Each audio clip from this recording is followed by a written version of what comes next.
انا نحب نفهم الدولة والسلطات وينهم، الحكومة ويني، شنو الهم والقسوات اللي قاعدين نعيشوا فيها توا في الظاهرة متاع الافارقة ذيا.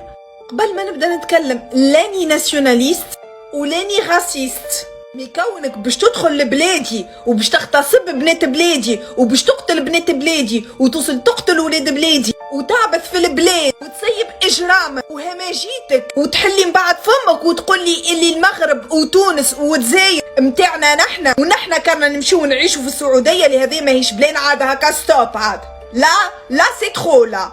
الى حد الان شبيها الحكومة ما تحركتش. وينو الجيش؟ الجيش لازم يهبط. لازم الفيديو هذيا تبارتاجيوها كالعادة ورايا اسود. انا نعرف لازم نعملوا هاشتاج الجيش لازم يهبط. الجيش لازم يشد في حدود ليبيا ولاو يدخلوا بالالاف بالعصي